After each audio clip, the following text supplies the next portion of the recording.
top 250 GP riders in the world come down to the line at Foxhills for the first heat of the day. They are ready to do battle. Let's have a quick look around the world from Holland, France and Belgium as to what's happened so far.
Well, after Holland, France and Belgium, we've seen what happened.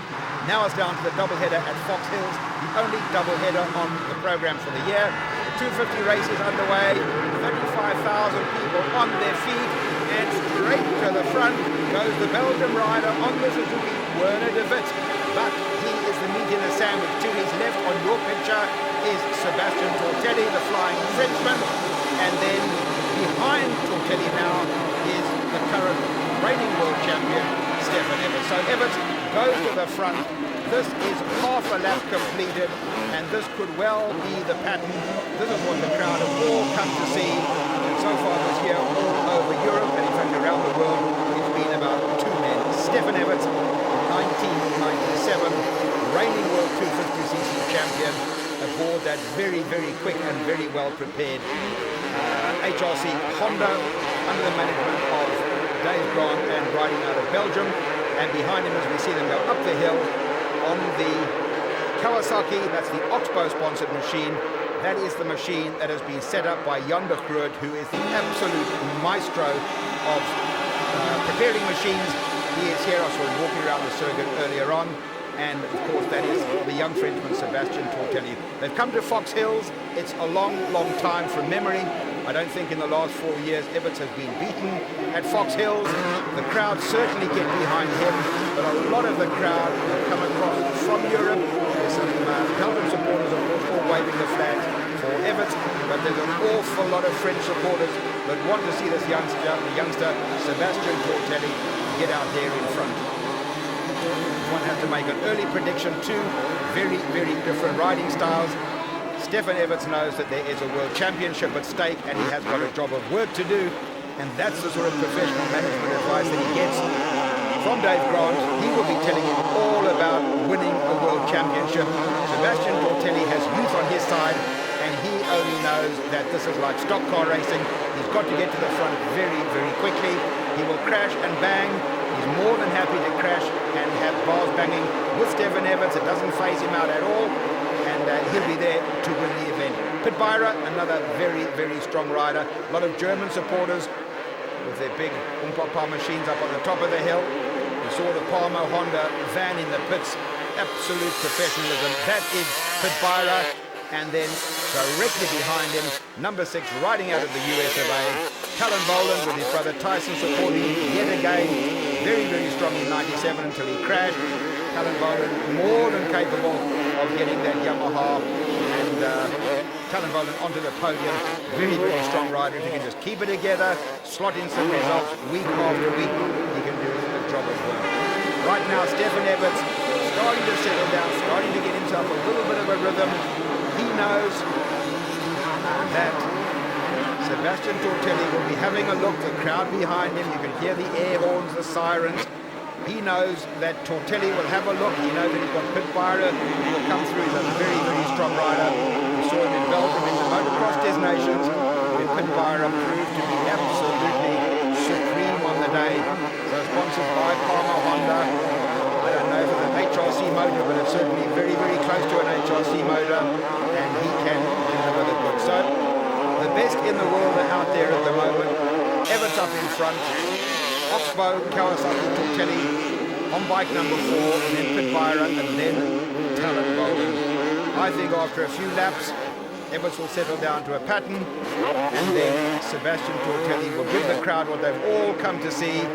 He'll get himself up, and he is like a fox terrier. He will just keep on gnawing away at the back tyre of that Honda. Of course, Stefan Everts, Pirelli mounted, and Sebastian Tortelli riding with Dunlop tyres. And a big contingency of Dunlop people in the pits there looking after all these riders and making certain that they get the right compound for the day. Of course, in the UK, putting in a huge amount of work and effort supporting UK motocross riders, as they do, of course, through the Grandprix series as well. Nice to see the people all around the circuit, and of course, flying the flag yet again for Dunlop. So that's the man, Sebastian Tortelli.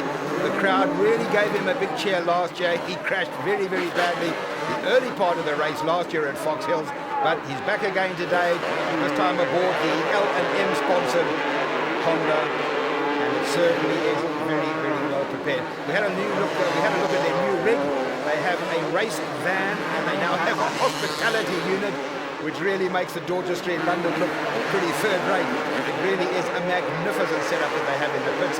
So they have all the technical people in one camp, and of course Stefan Everts in his personal accommodation. Then they have a hospitality unit, and that is where they entertain their visitors. And of course the sponsors, of which there are many, many sponsors, of which Motorex, you see on the corner there, is one of the major sponsors. He knows he's come here to do a job of work. Really, the crowd are behind both of them. They are both equally as popular, and so, of course, is Pitbyra. A lot of German supporters. We've seen the German flags all the way around the circuit. And this is where Stefan Everts will get himself into a rhythm.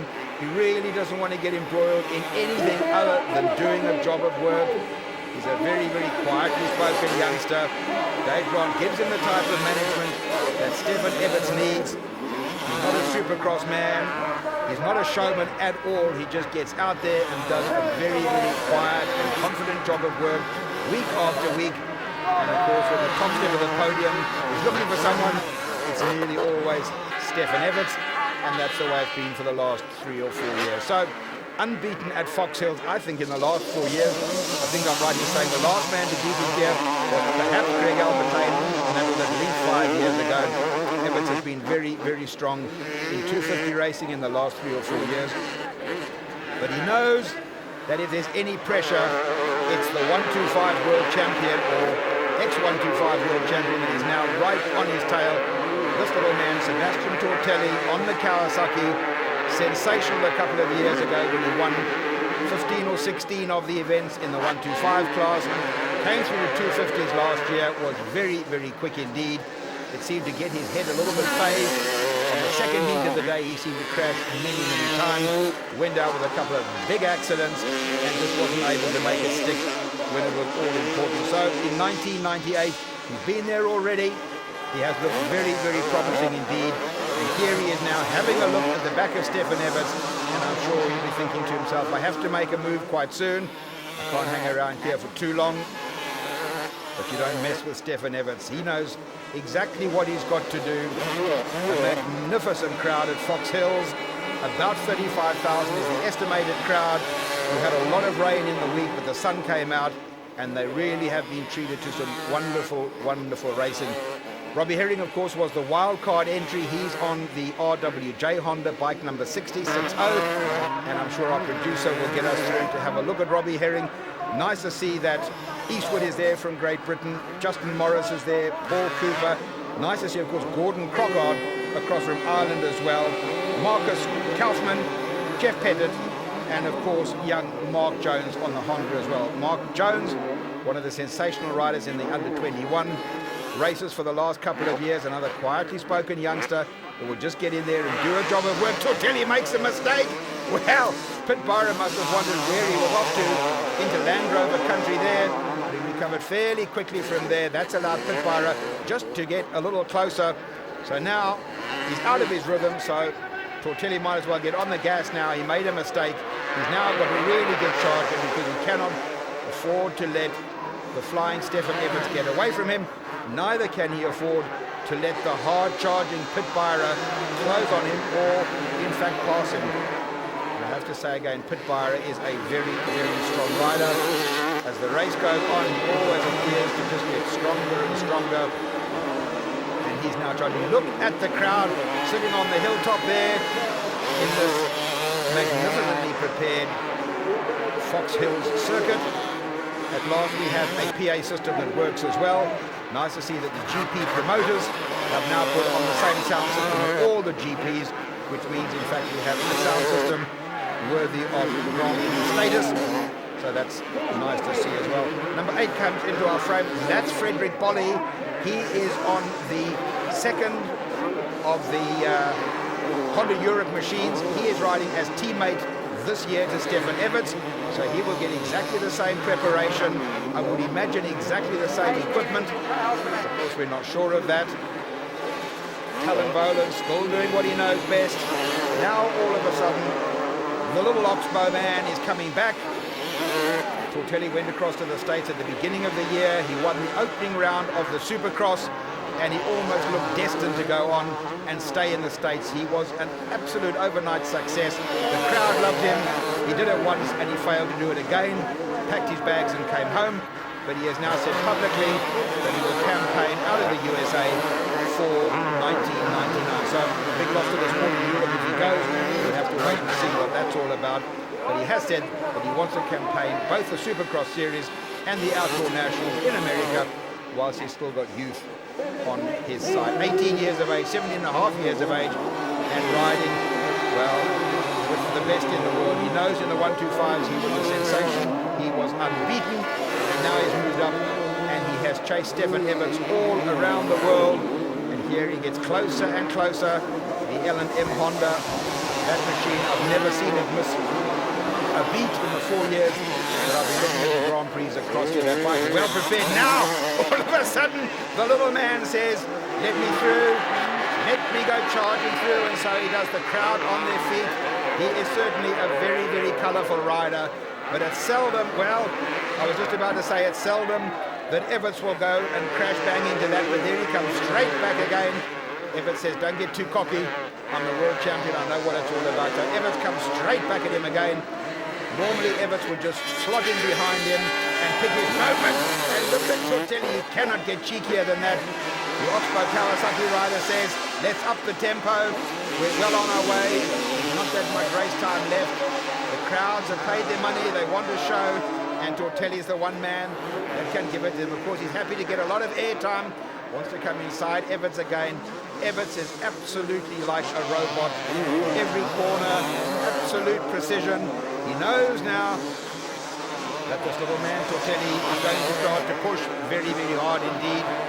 Everts knows that he's got to get points week after week. He certainly wants to keep ahead in the overall point standings. He doesn't need to go down. In fact, it's very, very seldom that you see Stefan Everts go down. But he knows that he's got a very, very good rider behind him in the form of the Oxbow Kawasaki Yondergroot. Kawasaki well prepared. Look at him again. Every time he just looks out the corner of his eye. You see Everts never actually looks behind. He looks across the circuit. But he knows from his pits, he knows from everyone around the circuit. You can tell by the flags that come out that he's got that screaming Kawasaki right behind him. But Everts wants the points. He wants to stop the top step of the podium, and he just cannot move quickly enough to keep the door closed all the way around the circuit. The Union Jacks are coming out as well. I can tell you behind them, Robbie Herring having a particularly good ride. Justin Morris is still up there. Cooper's still there. Mark Eastwood is still there as well, but they focused all the way around the circuit on these two front runners, the L&M sponsored Honda riding out of Belgium, the current world champion. But that's Tortelli yet again. He'll have to go on the outside. Well, don't worry about that, says Everts. I'll just close the door. We'll now jump down the hill. Normally this is where Tortelli goes to the far left on the hill and drop down to the bottom. Then they turn left and back up a very, very steep hill again. You don't see on the TV screen just how extremely steep that hill is. Tortelli not giving an inch. Look at the elbows for the young riders that are watching. Absolute masterly lesson in riding motocross. There he has another go. Everts just moves across. Says you ain't coming through yet. Well, Everts is superbly fit, and he can just keep on closing the door. But I think sooner or later, Tortelli will get very, very crossed up. He's quite happy to spend a lot of time in the air. A superb supercross rider as well. And I think he might well just jump to the front and try and get away from Stefan Everts. Tortelli's going to have to put in, if he makes the move, he's going to have to put in a couple of very, very quick laps indeed. Otherwise, he's going to show his hand too early and Everts will come back. Well, there he is again. He's looking all the way around the circuit to see where Everts might make a mistake, where he might have an advantage on that Kawasaki. It's not going to be there, I'm sure. Squares off very, very quickly, gets the car to the ground, and now it's Everts. Let's just have a look. Like I said earlier, as he's made a move now, look at the crowd on their feet yet again. Tortelli has made his move. Well, the mechanics are down to the fence, and so are we. And hopefully we can pick up on a replay and have a look and see where Tortelli. This is where he made the move. Look at the way he runs deep into the corner, right the way forward, then squares off, gets the power on, and makes it stick. A very, very solid move indeed. Well, they say that motocross is a contact sport, and certainly Tortelli showing us what it's all about. In the States, there's a lot more contact than that, I can assure you. They really do push very, very hard. So Stefan Everts now has got to decide what he's got to do about this young Frenchman. He has certainly now got to put in a couple of very, very quick laps indeed, and that could set the tone for the rest of the first heat here at Foxhills today. Everts not been beaten at Foxhills in the last 4 years. Tortelli certainly is the man that could do it. You know that if there's any mistakes, Byron is still there, Volan is still there, Robbie Herring having a good ride, Eastwood is still out there as well. Then we pick up on Machio from France, Morris is still there as well. That's nice to see. Justin Morris on the Honda, riding out of Great Britain. Well, the British riders have certainly covered themselves in glory so far today. They put on a very, very good show indeed. So far we've only really seen Tortelli, and who is it that has picked up tape? That's Justin Morris.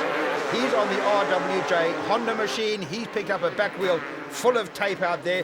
Then we see Peter Ivan from Belgium on the Kawasaki coming into the frame as well. I think that back wheel is full of tape. That won't do Justin Morris any good at all. But he's certainly got his head down and his backside up, and he's done a very, very good job of work. So is Paul Cooper, so is Robbie Herring. But the flags are still all out all over the circuit. Number 10, that's Peter Ivan from Belgium. A lot of cat visitors here today. Caterpillar, a very, very big sponsor of motocross around the world today. And a very good team they have here in their British riders. We'll be seeing plenty of them later in the day.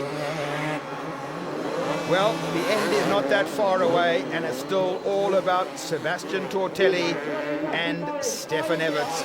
But the British rider's still doing a mighty fine job. Number 20, Justin Morris, aboard that Honda with a back wheel full of marker tape. But he's keeping it together, and at this stage it doesn't seem to be hindering him. That is the man Tortelli signaling the crowd, and he knows that the checkered flag is right there. Tortelli has won the first heat of the day at the Foxhills Motocross Park. Second across the line will be Stefan Everts carrying the number 1 plate on the LM Honda. Third man overall in the first heat of the day is going to be Pit Byra on the Palmo Honda, and then fourth is going to be Frederick Wally. So a great first heat. Tortelli is the man as he takes the flag. Let's catch up. Yeah, on the small downhill there, and I just slipped from the front, and I go outside in the mud and lose time. Well, so down to the line, and this is what all the people want to see. The 125s, the British Grand Prix, a sensational practice session yesterday afternoon. They're in the sun, they're ready, they've seen the 250s. Now they want to see the 125s. Pouzar lying second overall in the championship on the TM, a hot favourite for today. Number one, that's Kiko Kiyodi on the Husky. Very, very good indeed, and leading the 125 championship so far in 98. Kiyodi always in there with a big chance. Number 18, Brian Jorgensen, aboard the Rob Hooper Suzuki. He certainly has had a good start to the year, and he'll be flying the Union Jack today. That will be great to see, and well done to Rob Hooper. Then, of course, the man that was sensational in practice, number 23, riding out of Mildenhall for the Cadbury Boost Tim Brinton cars. That was number 23, Carl Nunn. And then number 8, Jamie Dobb on the Cat Machine. And number 3, Federici. Malin came through from practice. He could not qualify, but has got a ride here today as the first reserve. And number 6, Fullerman, riding out of France on the Yamaha as well. So down to the line, the time has come. We are ready to start. The board will go down. The 125 GP on Britain is underway. Get your Union Jacks out. Well, we can see a Yamaha right on the right-hand side of your picture. That's Cherubini. Kiyodi is in the lead. Number 2, Pouzar, Alessandro Pouzar on the TM is there as well. Well, Cherubini, riding out of Italy, got a wonderful start by running wide. Now he's cut across to the inside again. He really came out of the gate very, very quickly. But it looks as if Pouzar has already gone to the front. And Kiyodi will be there with him as well, I'm quite sure. Well, 40 minutes of racing. This is a long, long race. Foxhills on a 125. And look at the little man, Kiyodi already. Number 1, Kiyodi has gone to the front. Pouzar has gone into second. Cherubini is still there as well. We'll have to pick up as soon as we can. Let's have a look at the restart. Look to the right-hand side of your screen for that Yamaha. That's Cherubini, but behind him, look at the mayhem at the top right of your picture. Riders go down in a pile, but the race is underway. Kiko Kiyodi, they call him the little man, but he's got a big heart and a big appetite for winning. So the Husqvarna, this incredible machine, we saw Kiyodi last year on a Yamaha, switched to Husqvarna during the winter, has come out firing on this machine and has just looked to be unstoppable. Right behind him is Alessandro Pouzar on the TM. And we'll have to try and pick up and see where the British riders are as well. This is where Kiyodi's made his move. Came down the hill, squared off, cut across. So number 72, Cherubini, has gone back to third.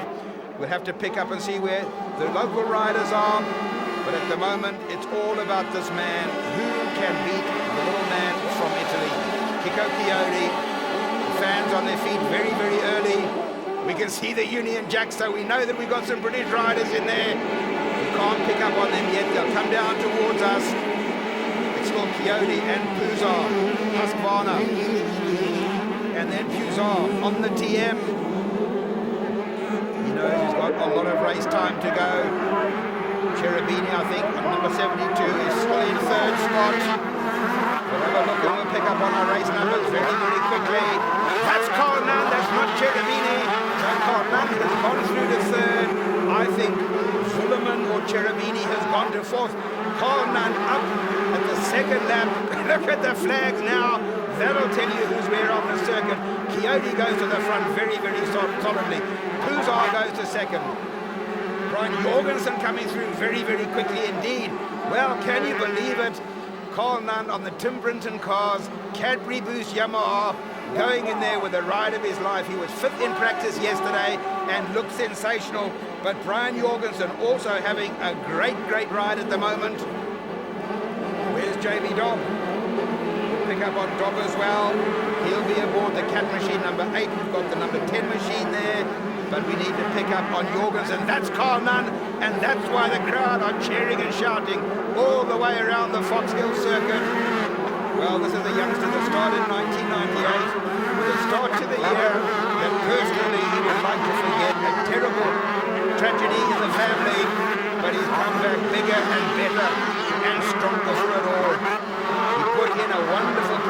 come yesterday to get 5th overall in qualifying. He's come out of the gate absolutely on fire today. And by the Union Jacks you can tell that the Mildenhall rider, Carl Nunn, on that Cadbury Boost Yamaha, and a lot of Cadbury Boost Yamaha visitors here today. And of course Tim Brinton himself and his family will all be here to cheer on the rider that has just been unstoppable in the last few weeks and is just getting stronger and stronger. Well, isn't that great to see? He came back from overseas, lying 7th or 8th in the championship overall, and if he can get himself onto the podium today, what an achievement that would be. But there's a lot of racing to go. He has got the world champion in front of him. He has got the best riders in the world. Look at Coyote, just floats that Husky through the air. He knows that there's a lot of race time to go. And like Stefan Everts, absolute professional. He won't get phased out.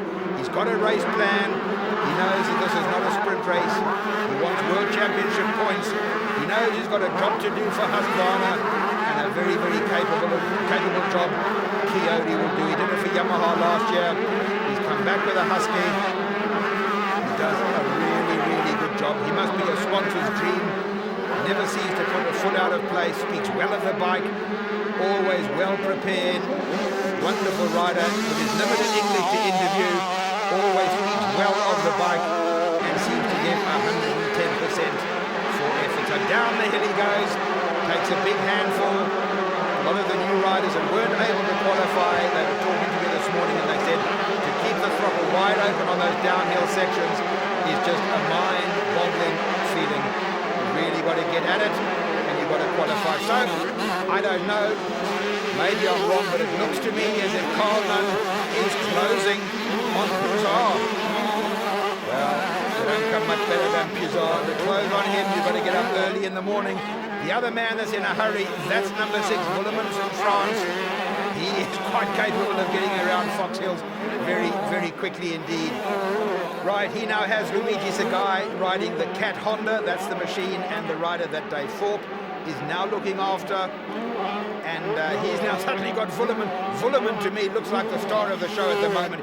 He came from a long way back. I don't know if he got boxed in at the start or if he had a problem. But Willems on that very, very well-prepared Yamaha, coming through from the French distributor, he has certainly got that machine flying at the moment. Luigi Sagai, a very, very capable rider indeed.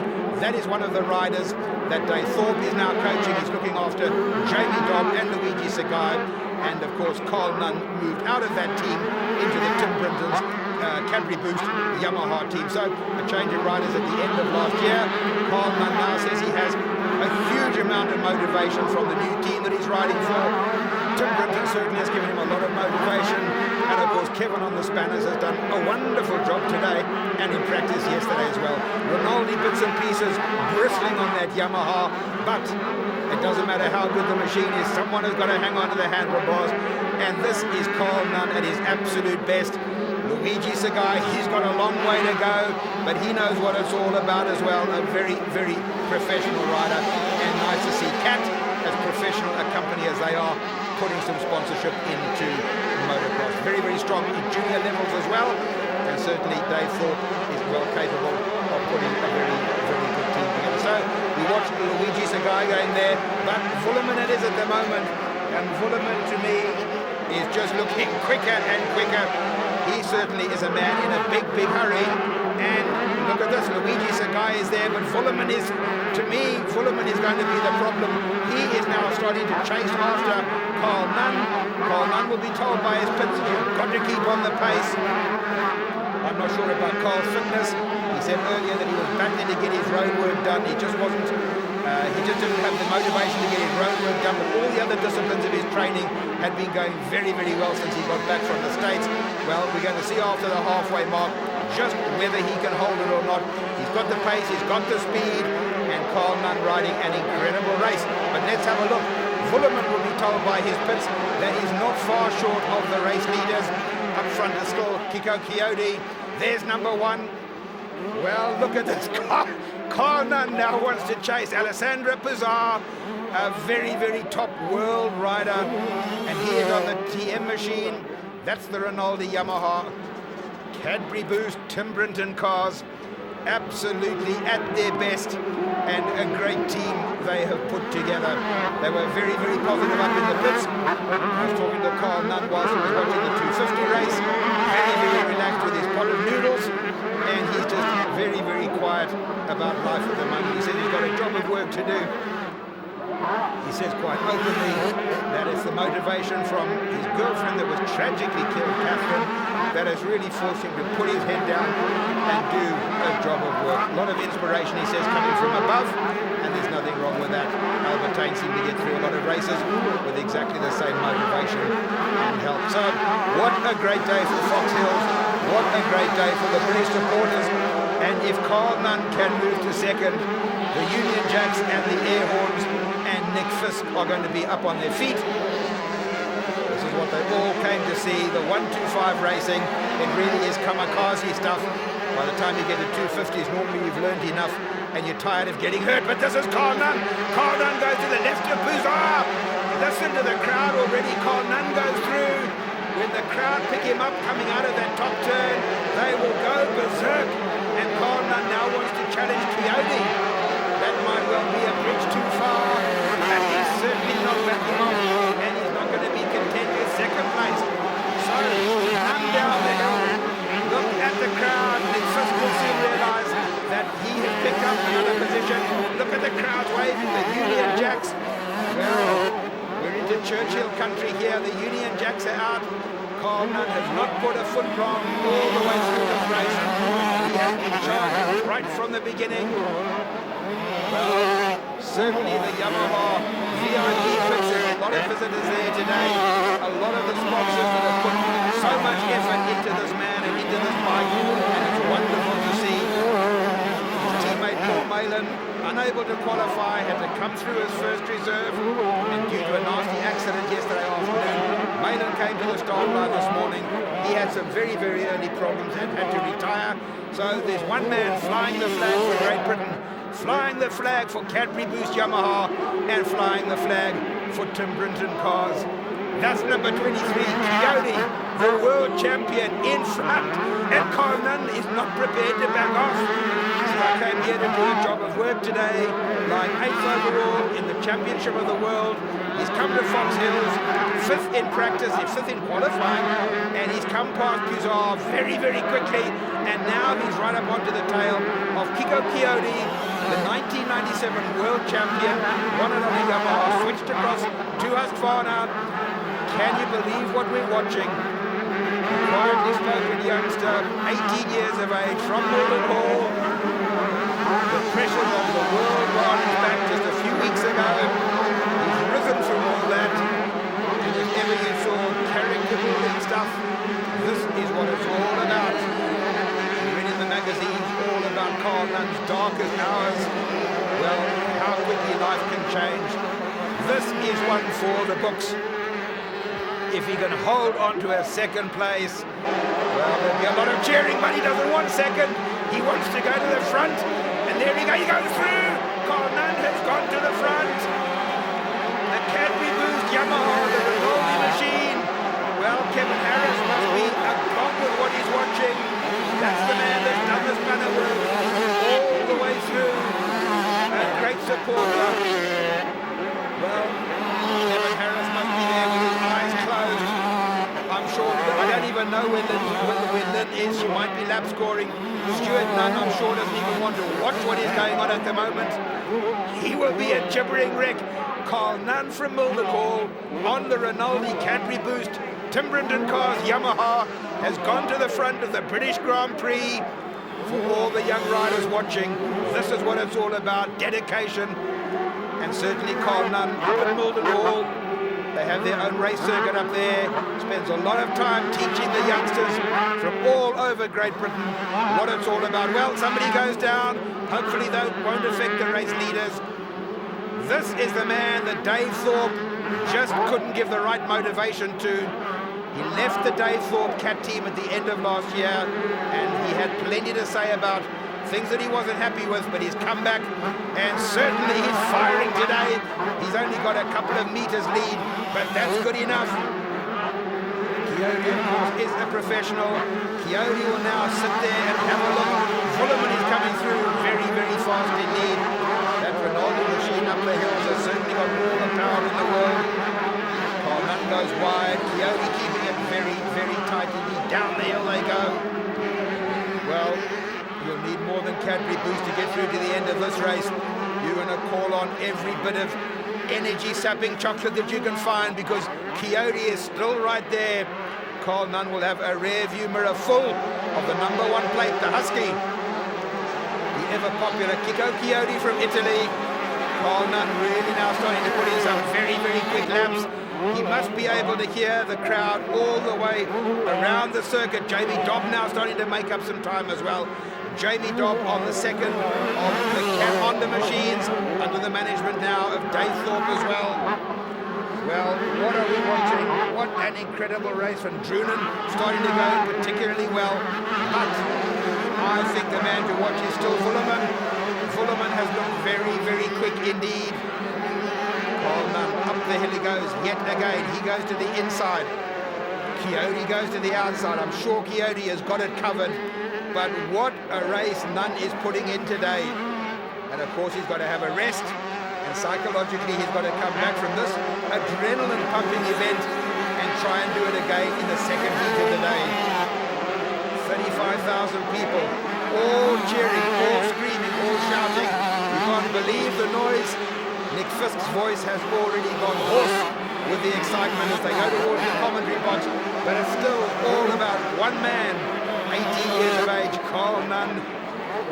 Well, he hasn't put a foot wrong, but Coyote comes back.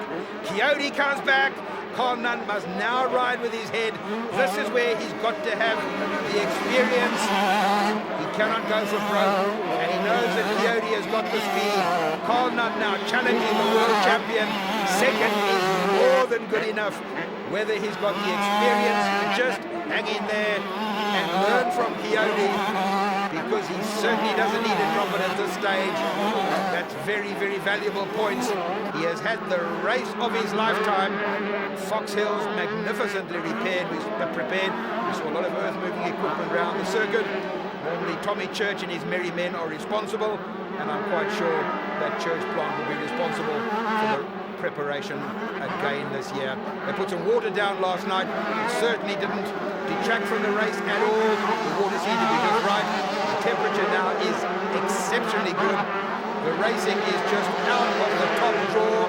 The British fans, the Union Jacks, are all the way around the circuit. The Yamaha visitors on the top of the hill, the Tim Britton Cars visitors. That's the dealership from Bury St Edmunds that have come up here today to support this youngster. They support Carl Nunn and Paul Malin. And what a sponsor they have turned out to be. He wants to come straight back again. Carl Nunn says, I'm not sure about second spot. Well, he's had a taste of leading a Grandprix, and back he goes again. Well, what are we seeing here? Carl Nunn says, I've had a breathe, I've had a rest, but I'm coming straight back again. This is where we saw the move earlier. That's the replay, in fact, that we were having a look at. Coyote went through, then Carl Nunn comes back. An incredible move on Coyote. But he pulls off the tear off, lets it go out. Coyote goes over the jump and comes back again. Hang on, fella, you've had your glory. We see Union Jacks all the way around the circuit. Now it's my turn to come back again. I'm the world champion, and I'm supposed to be leading the race. Well, this is the replay. This is where Coyote made a mistake earlier on. And look how quickly Carl Nunn pounced on that. He didn't get phased, he went wide. And he just took a handful and he went to the front. Well, that was incredible to see. Amazing presence of mind. Carl Nunn went to the front and he really just kept it all together. He did a wonderful job of work. He knew that Coyote was right on his back wheel. He knew that fitness and energy sapping was going to be the name of the game. He must surely be thinking that there's another heat. There's only a break of about an hour and a half, and you've got to come back and do it all over again. But Kuzar and Fullerman, that's the man that was worrying me. Kuzar has looked consistent all the way through the race. Fullerman has looked flamboyant and has looked to be in sensational form, and I think Fullerman is going to come through any minute now. If he can get through Kuzar, then I think Coyote and of course Carl Nunn will be under very, very serious pressure indeed. Well, what more can you say about this youngster? He has had the problems of the world on his back. He's thrown it all off and said, I don't give a damn. He went out in practice and looked sensational, came back, first race of the day, got a noodles in his stomach, a Cadbury's boost bar to help, and away he goes. Well, he's just looked unstoppable. His pits must surely be telling him, you've got to keep on the gas because Vuillemin is coming as well. That is Vuillemin on the Yamaha from France. Incredibly professional looking team as well. They are pitted right behind the Tim Brinton pits, and they really do look very, very smart. Vuillemin, of course, he knows all about it, been around for a long, long time, and a very, very quick 125 rider indeed. Puzar, well, Alessandro Puzar, he's always there. When the podium's there, that's the man. Bike number 2, very, very strong indeed. Yamaha last year were sensational. They were always at the front, with the exception of Coyote this year. Yamaha are just proven to be unbeatable yet again. But of course, Puzar on the TM and Coyote on the Husky, trying to mix up some of that Yamaha dominance that we saw last year. Rinaldi supplying the top bikes with Rinaldi kits, and that's what makes them very, very quick indeed. So Carl Nunn still chipping away, working away. He will be told, I'm sure not by his mother, because I'm sure Lynn will have her face buried somewhere. If she's a lap scorer now, she won't even want to look. Carl Nunn just gets up on the footpegs and he goes down the hill again. We saw Stuart Nunn, Carl's father, up on the scaffold tower opposite us, and every time we see Carl coming towards his father, he sees his head disappear down the scaffolding tower as well. He doesn't even want to look at what is going on. He cannot believe what he is seeing. Carl Nunn, the 18-year-old from Mildenhall, that gives so much of his time to teaching the youngsters all about motocross. And there must be a lot of youngsters around the country cheering for the guy that gives him all so much help and advice. And here he is leading the British Grand Prix at Foxhills. I can assure you he's never, ever led a Grand Prix before, but he's doing it today, and he's going to be doing it again in the future. Well, he doesn't want to get tangled up with anybody. We're going to be into the back markers as well. They are still very, very close. Coyote a couple of lengths only away, and he must surely be thinking to himself, if I've got to make a move, the crowd really are on the side of Carl Nunn now. If Coyote wants to make a move, he's got to make it fairly quickly, and he's going to have to make it stick. The two of those riders don't want to get tangled up in anything. Coyote knows he's the reigning world champion. He's got a great machine under his butt, and he wants to get to the checkered flag first, but you can be sure that Carl Nunn wants to do it as well. Look at the supporters cheering him on. Isn't it wonderful to see? We saw it with Malin a few years ago when he had the ride of his life. Well, whoever's going to start looking about the Motocross Des Nations team, what are they going to do for this year? Because there's a lot of 125 very, very strong riders out there. Jamie Dobb has looked very, very good in the British Championships. And strangely enough, Paul Malin has had a couple of very, very good rides in the British Championships, but he just hasn't been able to string it together in the Grand Prix to the extent that he was unable to qualify yesterday, something which I don't think we've seen for a long, long time. He certainly was complaining this morning of the groin injury, and he's had problems all through the weekend. But right now, Carl Nunn is doing enough work for both of them, and really, Cadbury's Boost Yamaha rider is looking to be sensational. Look at the amount of people up on that bank. You can't pick up the noise, but the air horns are there, the Union Jacks are out there. There is so much noise. I'm sure when Carl Nunn comes down that hill and goes up towards the commentary box, that must just be deafening inside that helmet. There is Vuillemin. Vuillemin is getting ever closer now. We'll have a look. That must surely still be Puzar in front of him. No, it's not. He's past Puzar. So that is Vuillemin that is coming through now very, very quickly. So the pits will tell them Carl Nunn has got to get on the gas, and so has Coyote. Vuillemin, the Frenchman. He comes from Torteni country. Vuillemin now. Look at the man. He is charging very, very hard indeed. Coyote wants to get going.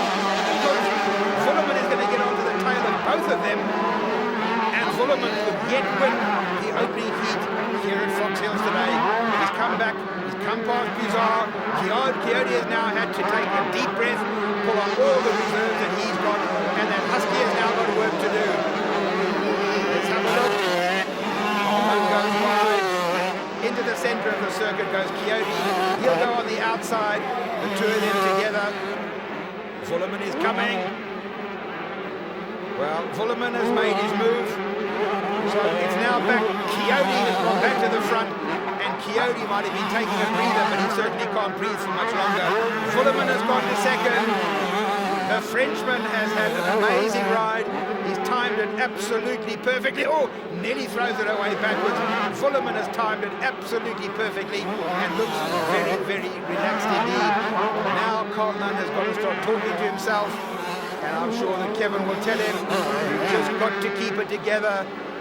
If you can get onto the podium at the British Grand Prix, well, that's a giant, giant step forward. Coyote, of course, is expected to be on the podium. Vuillemin, I'm sure, is more than capable of getting there. But Carl Nunn has ridden his heart out. He has led for almost 2/3 of the British Grand Prix. Coyote has now gone back to the front. Vuillemin, riding for France on the Yamaha, has gone to second. Carl Nunn on the Cadbury Boost Timberland cars. Yamaha has gone to third. And what an amazing Grand Prix we've seen unfold today. But of course, they've got to do it twice. And whether Carl Nunn is going to have the strength, the mental strength and the physical strength to come out for the second heat and try and do this all over again. This is mind-boggling stuff. It really has made this a great, great day out at Foxhills. A very well-disciplined crowd, all enjoying the sunshine over the trade stands. You couldn't even walk through that area, it was so full, and that's good for the trade as well. They need to do some business, but on the track it's Coyote doing the business. That Husqvarna has been absolutely faultless so far this year. Coyote continues to sing its praises. He is small, but he's done a great job of work. He knows that the checkered flag is not that far away. Kiko Coyote, I think he's done enough. Vuillemin must surely take second spot. And Carl Nunn has just got to hang on. That's it. Coyote will take the British Grand Prix. Vuillemin of France is into second spot. And in third spot, we're waiting for the Cadbury Boost Tim Brinton cars. Yamaha rider Carl Nunn.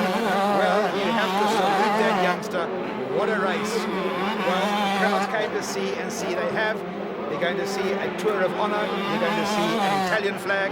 They are going to see a French flag. And what they came to see was Carl Nunn and the Union Jack. That youngster must be mighty, mighty proud. And the crowd will certainly salute him. He must be ecstatic. There he is. Cadbury Boost, Tim Brinton cars, Yamaha. Carl Nunn in the saddle, the Union Jack aloft, and the crowd going mad. Right, back to the line, 250s, second heat of the day. Who is it going to be? Evans, Tortelli, Byra, they're all there. What about Cooper? Can he get in there? Well, who knows? Let's have a look at the start. We see a Suzuki there again as they sweep into the first right-hander. No, we've got a Yamaha up front. That must surely be Tortelli on the right. Voland on the left, I think, as they come towards us. Sebastian Tortelli on the Kawasaki. Up and over he goes. Pit Byra. Is that Pit Byra? No, Stephen Evans. So, we've got it all over again. Talon Voland is there on the left. Evans goes to... Well, it looks as if he went to the front. Talon Voland might have different ideas. Stephen Evans goes to the front. Talon Voland goes to second. Oxbow, the younger Pruitt, Kawasaki. Sebastian Tortelli goes to third. This man Evans just incredible the way he comes out of the gate so quickly. He is on the L&M HRC Honda. But you know from the first heat that Tortelli will never be far away. Tortelli always looks to be going faster than anybody else. He really does move all over the circuit. We saw Vuillemin in the previous heat on the 125s. You could see that he was always on the gas. Evans always looks as if he's just circulating lap after lap, never gets out of straight. But it always looks as if Tortelli is charging. Now he's having a go at Voland. Voland last year that started off the year so well, but threw it away a couple of times. Big time got himself hit. Look, you can almost see him setting it up when you've got the camera there. Nice to see some good camera work there. And Tortelli has gone through to second. You can see Tortelli watching the back of Owen's bike. He goes to second, and the crowd really do love the aggressive riding style of Sebastian Tortelli, the young Frenchman. The Yanks certainly fell in love with him earlier in the year when he went across to California and won the opening round of the Supercross in great style. Came right from the back, came through the pack and won. Well, he thought he could walk on water after that, but then the Yanks came back and proved to him that you've got to be mighty good to go and win in the States. We saw Albertine go to the States, having won a couple of world championships, and they cut him down to size very quickly indeed. And you don't run against the Emmigs and the McGraths or the Henrys unless you get up very early. So, Sebastian Tortelli back at Foxhills. He wants to keep himself up on the leadership board, and he's doing a good job of that. This is round 6 of the World Championships, the 250 Grand Prix at Foxhills. He is still well up on the leadership board. There's not the same gap as there was last year. And if he can get 2 wins today, that's going to move him up a couple of points on Stefan Evans as well, and that won't do any harm for the young recruit Oxbow Swanson. Kawasaki riding, Sebastian Tortelli floats the machine down the hill. Where we say, if you watch the riding style of Evans, he is so incredibly smooth. Doesn't particularly enjoy Supercross. He likes to get into the thick, loamy sand of Belgium, where he is just unstoppable. And as his riding has got better and better, he's come out onto the hard pack tracks as well. And in outdoor motocross, even when he's up against the Yanks, he went across there and ran in one of the nationals last year. He's proved that he really can run with the best in the world. A little disappointing not to have seen Pit Byra right up there today with these two. Pit Byra, who was a sensation in Belgium last year, he's on the Palmo Honda machine, and if he gets his head down and starts doing a job of work, Pit Byra more than capable of running with Talon Volan and the rest of them here today. Marnie Befoots as well, also been disappointing. We were hoping to see Justin Morris much higher up on the board, as we were hoping to see Eastwood Cooper as well, but that really hasn't come alive today. Rob Herring has looked very good in heat number 1, and it was great to see the youngster Mark Jones aboard the Honda in the first heat doing a very good job of work. He qualified well yesterday, and nice to see Mark Jones. I watched him in the junior classes over the years, and he really is a quiet youngster that can just slot in results weekend after weekend. So Robbie Herring, the wild card entry today, of course, riding in the 500 class for the GP series and doing a very good job for RWJ Honda, riding, of course, on the Silkeline machine. He was the wild card entry for Foxhills. Heat number 1, Robbie Herring, a very strong finish indeed. And I'm sure at the end of the day, Robbie Herring will be in the points in the 250 GP. Talon Volan aboard yet another Rinaldi Yamaha. He, of course, is an American rider that came across to Europe 4 years ago with his brother Tyson. Tyson did a lot of riding and was a very popular rider indeed. And he is now doing this balance for Talon. Talon on a good day, if he can just keep his head down. He seems to have some really crazy accidents. Whether he loses concentration, I'm not sure, but he really did throw it away a couple of times last year in a big way. And at Foxhills, he got caught in an accident last year that wasn't his fault, right on the first corner, and his bike was absolutely destroyed. Come back to Foxhills yet again, running well with this man, Stefan Evans. We said earlier, I don't think he'd been beaten at Foxhills in 4 years. Tortelli beat him in heat number 1 today, but there was a lot of work. Talon Volan, that's the sort of mistake that he makes. The bike has gone down, taken him a long time to get it up and running. He might well, no, I don't think yet. The motor is still running. Now he's got to play catch up from quite a long way back. 3 or 4 riders now past Talon Volan. And this is Stefan Evans doing what he knows best, slotting them in lap after lap. Of course, he has a very professional backup team of pit crew all the way around the circuit. His mother would normally be there as well. Dave Grant is there. They, of course, his pit crew will tell him exactly where he is and what he has got to do. Frederick Bolly, that's his teammate. and I'm sure as the season progresses, Frederick Bolle is going to get better and better. That's Marnie Bafutz on bike number 2. That's the Winfield Suzuki. That's another rider that could well be up there with the race leaders. That's amazing. Once they set their pace and get away, it's very, very difficult to play catch. If you make a small mistake, let Stephen Evans get away, you're just not going to get back onto the tail of that machine. A very, very quick bike indeed, driven by the world champion himself. Well, where can he make his move? Sebastian Tortelli, he did it in heat number 1. He kept on looking for daylight, came up on the inside, went to the outside. Oh, and look at him getting out of shape. Stephen Evans getting right out of shape. Well, it's out of our camera, but we'll try and get a replay for you. Tortelli goes to the front. Sebastian Tortelli has gone to the front. He pounced on that opportunity, and the mistake made by... Let's have a look again. This is Stephen Evans coming down the hill. He seemed to run deep into that berm. There he goes right into the berm. We still can't see what happened. This is Stephen Evans going down. Now we'll try and pick up. There's a replay. Stephen Evans goes into the berm and just loses it, goes over the top of the berm, back into the circuit, and all of a sudden all you can see is the back of Tortelli. So now Evans has got to charge again. The smallest of mistakes, and Tortelli has gone through. That cost him maybe 2 or 3 seconds only, but the Kawasaki is on its way. The crowd really have now caught a wake-up very, very quickly, because Evans has gone back to second. Tortelli won the first heat at Foxhills here today, and he's now gone to the lead. That is Sebastian Tortelli. Where is Evans? Evans is now a fairly long way back, about 150 meters back. Well, they're now start going up towards the commentary box, and Nick Fisk will see from where he is what happened. But Stephen Evans made a mistake. Sebastian Tortelli has gone to the front. He's got to keep his head down now and do some work.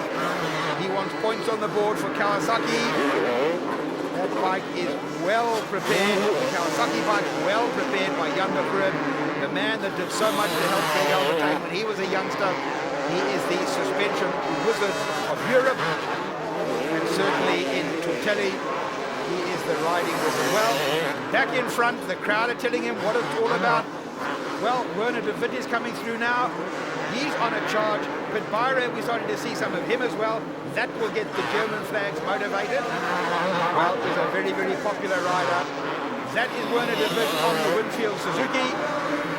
The same sponsor as we see on the Williams Grandprix cars. Well, Pit Byron, Werner de Witt, this is where the work is taking place. But remember, they're riding for Grand Prix championship points, and you cannot afford to drop any points whatsoever. At the end of the year, those might be the most valuable points. Look at the ding-dong, Werner de Witt and Pit Byron together. Well, they certainly are having themselves a great time. So, de Witt and Byron. Robbie Herring looks across. Robbie Herring looks across. He's had a great day out as well at Foxhills on that RWJ Silkeline Honda. Well, now all of a sudden Pit Byron's got another breath, and certainly Robbie Herring will get the support from the British crowd that he's had for many, many years indeed. So Pit Byron moving up the place, Werner de Witt swapping in behind him, and then Robbie Herring says, let's get on the train as well. Let's have a bit of a tow. I'm about to get a second breath, and I'll run with you guys as well. So the RWJ Silkeline ridden by Robbie Herring, doing the 500 GPs and doing a very, very good job indeed for RWJ. So Pit Byron now moving up. Back to our race leader, Mr. Sebastian Tortelli. Kawasaki Mountain, closed by Oxbow. And very good close they are. Oh, you don't want to get out of shape going down that hill. You'll put a band-aid on there. It'll take a long time to heal it if you drop it at the speeds they go down that hill. But Tortelli just takes a handful and says, don't worry about me. I've got things well under control. This little Frenchman, he won, of course, here on the 125 a couple of years ago. So he is no stranger to Foxhills. Won the first heat of the day, looking in sensational form. And it looks as if he's going to do it in the second heat of the day as well. The crowd must be absolutely exhausted. They have screamed and shouted for Tortelli. They have screamed and shouted for Carl Nunn. They've been on their feet for about 3 hours. Carl Nunn having a lie down. He must wonder how he's going to get around the circuit in the next and final heat of the afternoon. But at the moment, it's still all about Sebastian Tortelli and Kawasaki. Stefan Everts, he will want to pull another Grand Prix victory, and I'm sure another World Championship out of the bag. Got a lot of work. It's early in the season. This is only the 6th Grand Prix, and he knows he's got work to do. Well, Everts now circulating absolutely like clockwork. Frederick Molly, his teammate. So earlier, I think we're going to see a lot more of him. He will now come under the management of Europe. And of course, Dave Grant, the man that looks after Stefan Everts, will now look after Frederick Polly as well. And I'm sure his riding and his overall strength of character will go up and up. So Tortelli now waving to the crowd already. He knows that he's done enough. Look at that, he says. You paid your money, I gave you what you came to see. Tortelli knows that he's got to go up to the top of the circuit, hook a left, go down that long, long jump where the track crosses, up to the top where the commentary box is, and the checker flag must surely be right there for Kawasaki and Tortelli, the Frenchman. 2 out of 2, can't be bad. Stefan Everts is going to get a second. There he is, the Belgium world champion, and in third spot, his teammate, Frederick Polly. So the tricolour goes on a tour. Please welcome to the podium here, 250 Grand Prix, the winner, Sebastian Tortelli. And to present the award from FIMCMS, Wolfgang. We caught a quick word with Sebastian. Sebastian, very good day and a very important one, I think. Yeah, that was very important to me to win here. I mean, I know that was the favorite track from Stefan, and that's, I think, a good thing to me to win on this track, you know. And that was the birthday of my team manager also, so I think that's the best gift I can do it to him. And in the second race, you had a little bit more in reserve when Everts made a mistake? Yeah, I mean, I was just behind Stefan, and you know, I was just follow him and a little bit push him, because I mean, he was riding faster than the first hit, so we just stayed together. And after he make a mistake, he have changed, you know, it just went out where the burners wasn't, you know, not the gate was open, so it didn't crash. But you have yeah, you have a little bit of luck, and I just take the lead, and I did a good race after. 6 points, it's a perfect position. Yeah, I think that's a good position. I mean, Stefan is a strong man, and I think his championship is still long, so we'll see in a couple of races, but that's already good to be just on 6 points. So back to the starting line for the 125 second heat of the day. We've had all the excitement so far. Now they've got it all to do again. Who's going to get the all-important whole shot? Well, we can see green, we can see blue. But it looks to me as if 77 is the man that's going to come out of the gate. That's Ravaglio. I know Puzar was there as well, but we'll have to wait and see. Oh, Luigi Sagai stuck at the start gate. That looks like a spark plug problem yet again.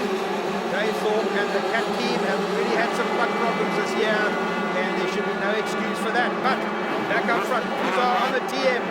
He has got out in front very, very quickly. We can see the yellow of Pioli. That's the lime green yellow of Pioli. That's the Husqvarna. Puzar goes to the front. Pioli is behind him. He cannot pick up Carl Nunn at this stage. Hopefully he's got himself out of the gate in a clean start, but we can't pick him up yet.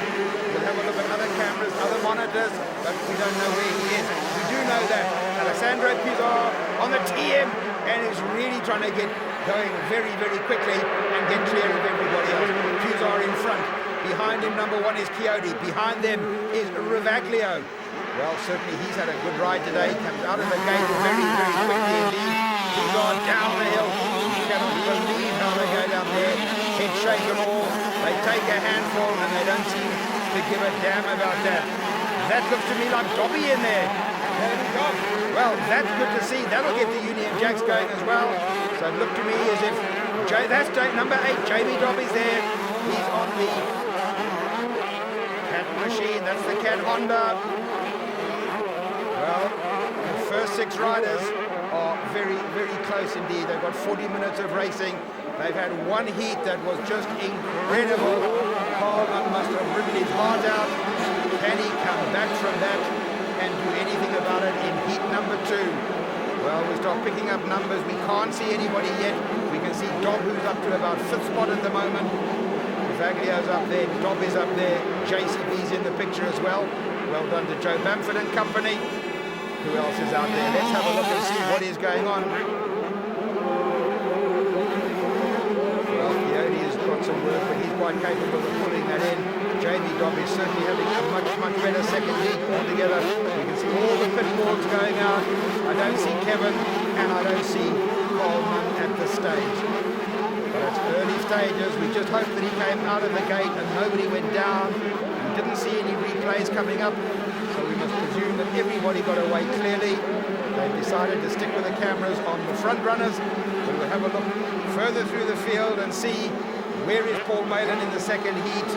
Where is Vullerman? Where is Frederici?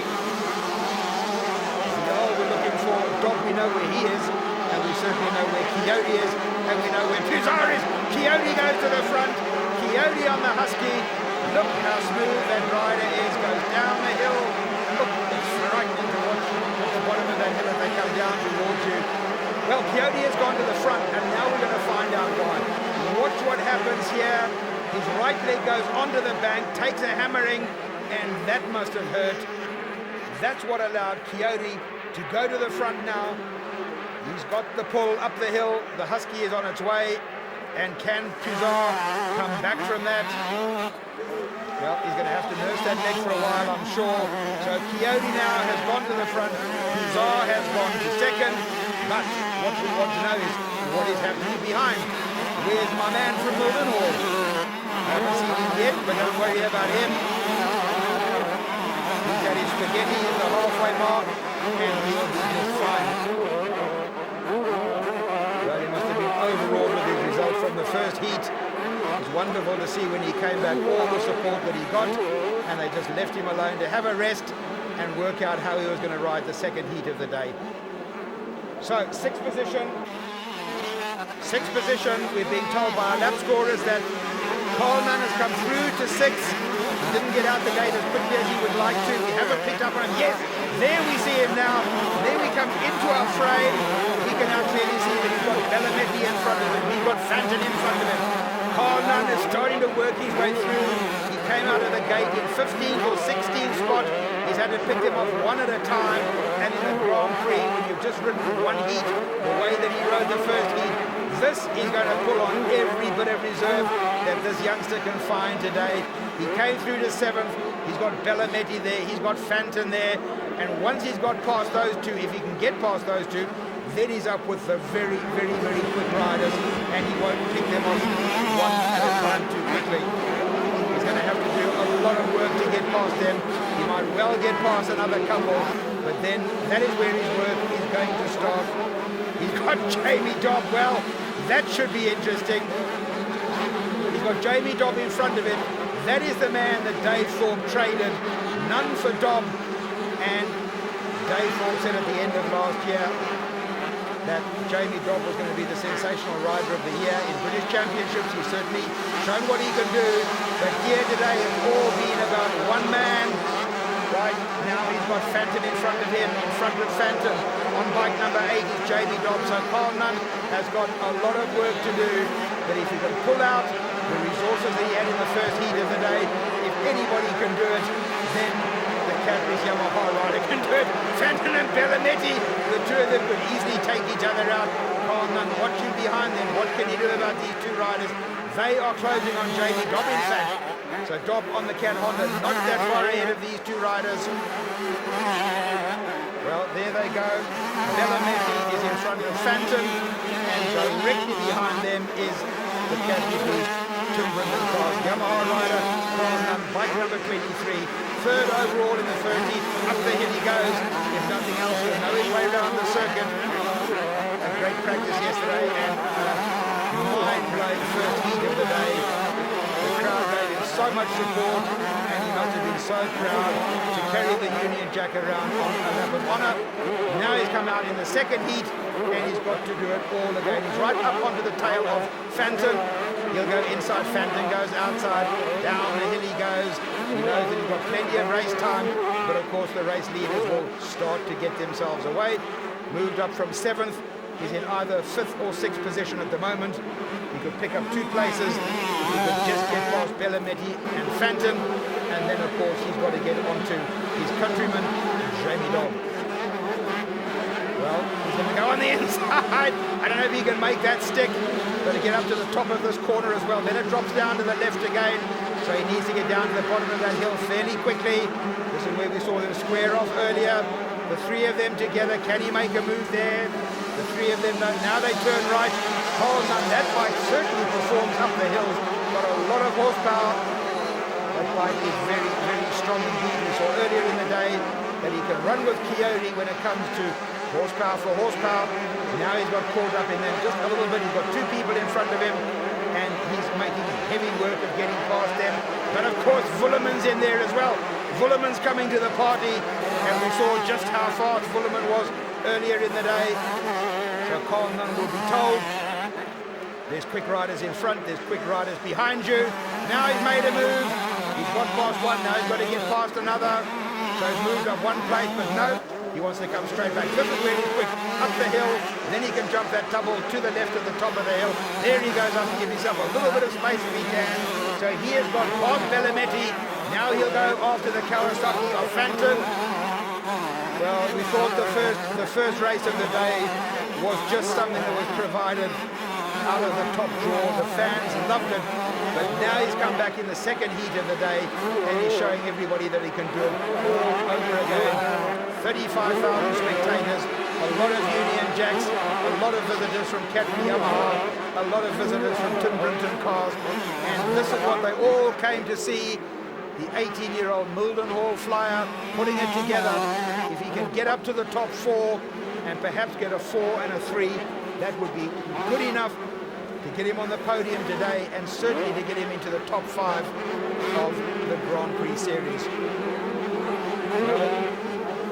What can he do? He's now going to get that Kawasaki out of his way quite quickly. He needs to get past Phantom. He knows that JB Dobb is not that far ahead, and if he's to have any chance of having a go at Dobb, he's got to get past Phantom fairly quickly. Up and over he goes. They know they've got 40 minutes of racing. He's very, very close indeed. There comes Vullerman. Vullerman is the dark horse, not the dark horse, but Vullerman has had to come from quite a long way back from the first race of the day. And now we're seeing Vullerman doing it all over again. A very, very strong rider indeed on a very quick machine. Riding out of France, another Rinaldi Yamaha in the very capable hands of Vullerman. And he can now see Carl Nunn in front of him as well. Carl Nunn can see Phantom. Where can he make a move? Phantom closes the door again. Down the hill they'll go together. Phantom is certainly having a very, very good ride indeed. Carl Nunn goes to the outside. Now he goes to the inside. Can he make it stick? Now he's got the inside line. Carl Nunn up the hill. He's incredibly fast. Now Vullerman is coming as well. There's tape being trailed around. I'm sure Vullerman doesn't want to get involved in that either. You don't need that taping of that wheel. So there goes Vullerman looking good. Oh, there's number 49, Davy Strybos, an ex-125 world champion. Has had a layoff with injuries for a couple of years, 3 years in fact. So Davy Strybos is there as well. Well, Carl Nunn is in with the best company from around the world. Davy Strybos is there, Vullerman is there, Phantom is there. Well, what has this youngster got to do to get himself onto the podium? He really has got the best of Grand Prix riders from around the world. Strybos, Phantom, Carl Nunn ahead of them, Vullerman behind them. That's Strybos. It actually looks like a tear-off or a roll-off that has come unrolled, and that is just towering behind him. So that shouldn't give him any problems whatsoever. So Phantom, he has had a great, great ride. He really has. Now we see Vullerman on the Yamaha France machine. Here's Davy Strybos. Nice to see him back. That's a household name.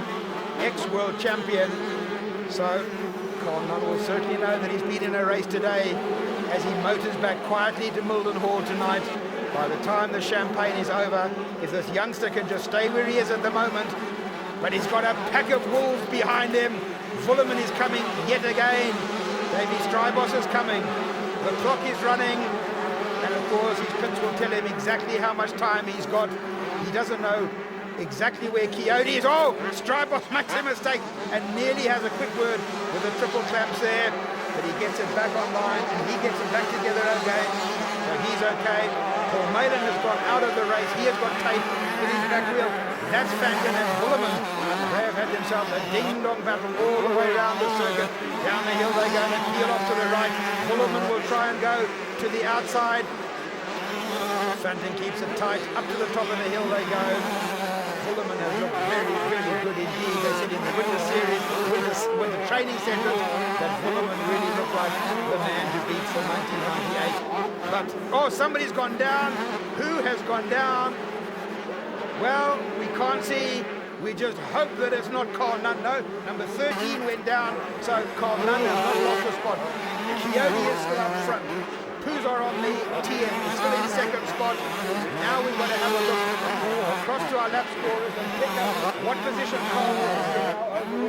I think he's gone through to either fifth or fourth. I'm being told that he's moved through to fourth position. Our race leader, Kiko Coyote, Husqvarna, second. Puzar on the TN. Then we'll pick up our third man and see who that is. I think in fourth spot is Carl Nunn at the moment. He's come through from 15th or 16th position. We're just going to pick up and try and find out. Jamie Dobb is in fourth spot. So Jamie Dobb has gone to third. Right, that's the way we've got it at the moment. Coyote is first. Puzar is second. Jamie Dobb is third. Willeman has moved ahead of Carl Nunn and has gone to fourth, and Carl Nunn is in fifth position at the moment. Well, they're running out of time. Willeman is the man that I said in practice yesterday looked to be sensational. In the first heat of the day today, he looked to be really in great shape. A very, very relaxed rider indeed. He seems to float that machine through the air. Carl Nunn is in a very, very solid fifth position at the moment. So we've got Union Jacks in third and fifth. Jamie Dobb, Carl Nunn. What a great day for the British fans here at Foxhills. This is where the Motocross Des Nations is going to be running September, and what a weekend that's going to be. Belgium won it last year, but Britain came so close. What a great weekend it was in Belgium, but it's going to be at Foxhills in September. Make a note of the date. Reserve the weekend. Coyote and Puzar, they are getting closer and closer. Up and over he goes. Coyote up front. Alessandro Puzar. Husqvarna versus TM.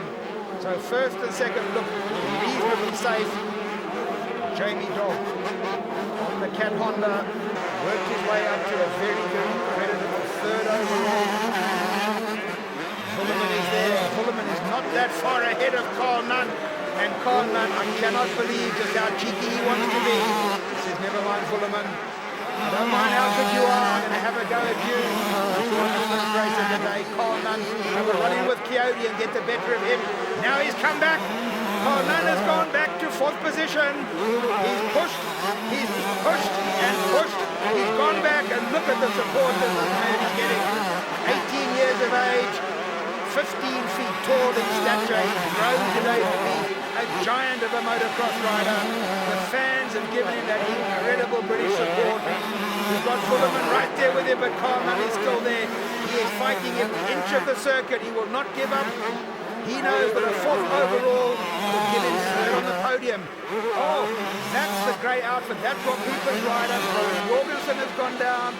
He had a big come-off, 18 Suzuki. That's the Rob Hooper supported Suzuki. Jorgensen took a big fall. Hopefully he's all right. But that's Jamie Dobb. Jamie Dobb on the Cat Honda. He has had a very, very good second heat. Now we're going to have a look. He is in third spot. So it's Coyote up front. Puzar in second. Cat Honda. Jamie Dobb, British rider. Third spot. Well, that's Coyote. How far away is the checkered flag? It can't be far. Because Coyote, 1997 world champion. He was aboard a Yamaha last year. He's onto a Husky this year. And now Carl Nunn is coming through. Carl Nunn is right up there with Jamie Dobb. What has happened with Jamie Dobb? Does he have a problem? Carl Nunn seemed to take a handful. I don't know what Jamie Dobb's problem was. He was well to be exhausted and the fans are back on their feet. Carl Nunn was 19 through the first corner. He worked his way up to 9th overall. Then he sat there for a while in 7th spot with Bellametti and Fanton. Then he got past Vullerman. Then he came up to Jamie Dobb. He's past Jamie Dobb. Vullerman and he went backwards and forwards together. Carl Nunn has got up to 3rd, and if he can get 2/3 for the day, what a sensational day for Cadbury's Boost Yamaha, for Tim Brinton Cars, and for everyone that has supported this youngster from Mildenhall. Well, it looks as if the clickers are starting. Coyote knows that he's done enough. He's showing the crowd that he is the world champion. He's done enough. The checkered flag is around the corner. Coyote will take 2 wins of the day aboard the Husqvarna. I'm quite certain that in 2nd spot is going to be Pouzar on the TM.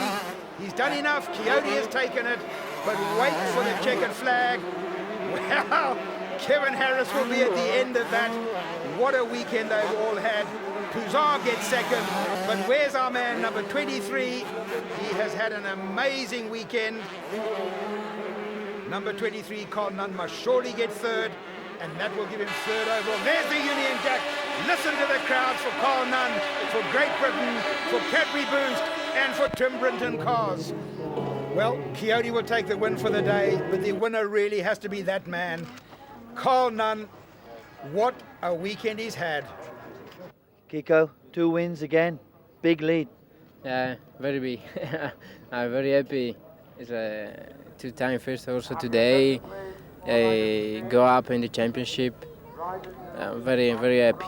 Also this week I'm working very much on my bike, and I have the good result. I'm very happy. But it looks so easy. I don't know, no easy, man, but so. But was you under any pressure when Alex was close to you, or you was just riding your own race? When Spuser backed me, I riding easy for the relax, and after 10 minutes I go, that's no problem. Come on!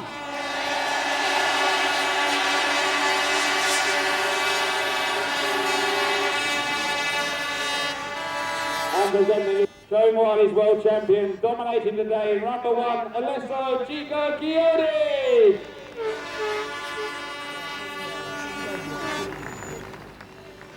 And here to present his trophy, Tony Skillington. And so from all of us, we salute one man, Carl Nunn. Carl Nunn, it seems that your racing has stepped to a new level. Definitely, yeah. I mean, I came here expecting for top 5, you know, hoping for a top 5, and to come home with 2 podium finishes, you know, 3rds, it feels unbelievable, and I never expected it. And to do it at the home GP in front of the home fans, I mean, I believe the fans had something to do with it, you know, the way they kept me going, and also, you know, I think God and Catherine, they kept me going, you know, and obviously the Yamaha, and the Yamaha was just working perfect, you know, and the Dunlop tyres were just, you know, gripping perfectly, and you know, the bike, just a perfect setup. We've got good sponsors behind us, and you know, everyone's working hard to put this team together, and it's working well. And where do you go from here? Looking for that victory? Yeah, I guess so. I mean, I think at the moment I don't want to set my sights too high. You know, I mean, Chioda's riding very well as Pouzar. I mean, I know I've passed them, but you know, you've got to hold them behind you. I mean, now at least I can look a little bit higher, set my sights a little bit higher, and I think a win is possible, but I'm not gonna look at that. I'm just gonna look for more podium finishes for this year, and maybe look at winning for next year. But to be fair, for the last couple of years, you've had good, solid rides. You know, when the bike is finished last year, you look good in that middle of that pack, and you could run with Pouzar and Coyote. You're not bothered by them at all, are you? No, I mean, you know, in the past, I just haven't been getting out at the start, you know, and like today and the last couple of weeks, I've been getting out at the start, and, you know, it's enabled me to get up with them and run with them and get on their pace. Now I know that they're not invincible. I know that their pace isn't like 10 seconds a lap quicker than mine, you know. No. You know, now I know that, I can look forward to, you know, putting more rides in like this. Another great day at Foxhills, and we're looking forward to the Motocross Des Nations in September. Thank